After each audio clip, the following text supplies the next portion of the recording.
Good morning, everyone. Welcome back to my channel, Molecular Mysteries. Hope everyone is doing fine out there. So, without any further delay, let's get into the class. Come and fly away with me. Come and fly away with me.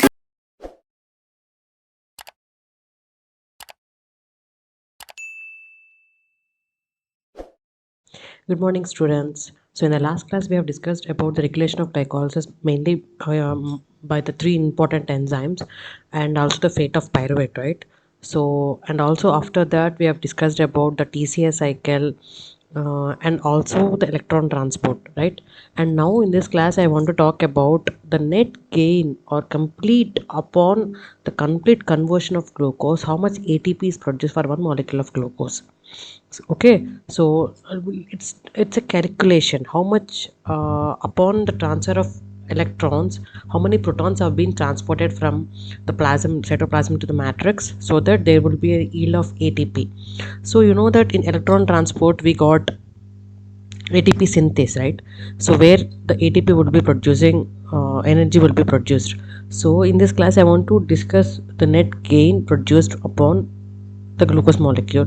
Once the glucose molecule is completely, used, how much ATP is produced? Okay, how many molecules of ATP is produced? So this has been discussed in the last class. Okay, in this class, I want to discuss about this. The cellular respiration is mainly governed primarily by the need for ATP. So, the number of ATP molecules formed when one glucose molecule is completely oxidized into CO2 are 30. So, it's a general form that you will get 30 ATP molecules for one glucose. Okay, so I will let you know from where you will get those 30 ATP detail. Okay, so you know that there are different four different type of channels for ETC, like electron transport chain, which are NADH, oxidoreductase, cytochrome C oxidase, right? So you can go through that in the last class. So the number of protons that are pumped out of the matrix by NADHQ oxidoreductase, Q cytochrome C oxidoreductase, and cytochrome C oxidase are 4 protons, 2 protons, and 4 protons respectively. Okay, the synthesis of molecule of ATP is driven by the flow of 3 protons. So you got ATP synthesis at the last. Upon the gradient of the protons that have been pumped, the ATP will be, it would be balanced here, right? Enter into the cytoplasm again. So thus the synthesis of one molecule of ATP is produced upon the entry of 3 protons. So that's how you calculate. An additional proton is consumed in transporting an ATP from the matrix to the cytoplasm. Okay, so let's now discuss about ATP yield for the complete oxidation of one glucose molecule. So in glycolysis, we have already gone through the first step and second step where you will consume ATP. So I am writing here as -1 ATP because you are taking ATP, and phosphorylation of fructose 6 phosphate is also consuming 1 ATP. So dephosphorylation and dephosphorylation of 2 molecules of phosphoenol pyruvate and fructose 1,3 bisphosphate leading to formation of 4 ATP. But you are losing already 2 ATP here, and thus the net gain for the glycolysis remains as 2 ATP, right? So apart from that, you also got the NADH. So the NADH, upon the oxidation of 2 molecules of NADH, gives rise to 2 ATP. Okay, see, that is how what that happens in the glycolysis pathway. Now let's see about the citric acid cycle, where in the citric acid cycle you will produce GTP, 2 molecules of GTP, 6 molecules of NADH, and 2 molecules of FADH2, right? So upon the for the conversion of pyruvate into acetyl CoA, where 6 molecules of NADH are generally produced upon the oxidation of 2 molecules of isocitrate and alpha ketoglutarate.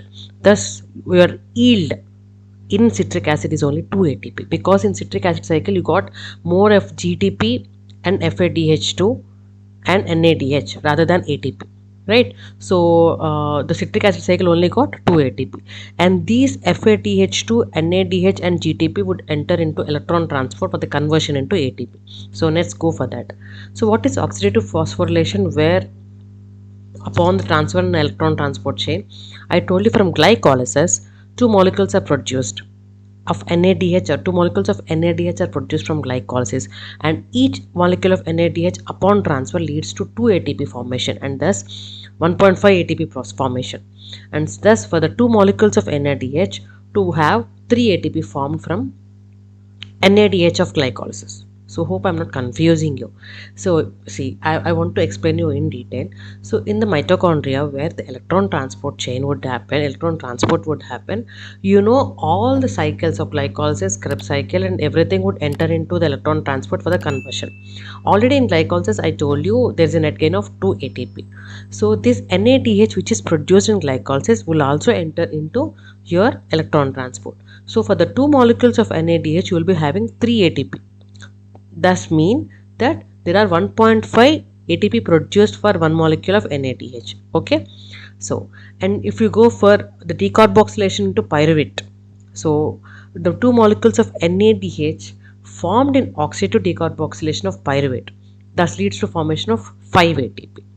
Okay, and here FATH2, this is the important step in Krebs cycle where the two molecules of FATH2 are formed, and thus each molecule gives you 1.5 ATP, thus making it into 3 ATP.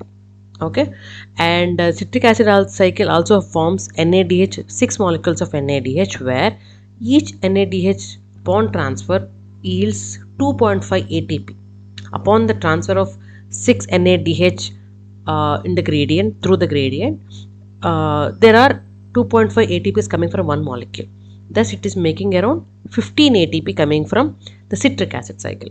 So, please remember the NADH from the citric acid cycle is yielding 15 ATP, and NADH from the glycolysis is yielding 3 ATP. Okay, and here it is roughly 2.5 per ATP, and here it is 1.5 per ATP.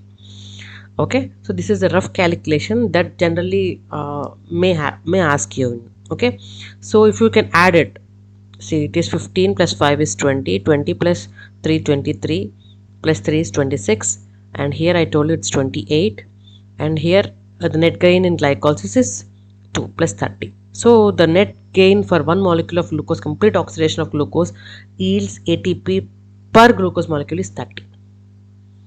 So hope I thought I can cover this in the oxidative phosphorylation itself, but I thought okay, it would be easier for you, and I will also attach the important steps for this for the calculation purpose in the description. Please go through it. Okay, so thank you and have a nice day.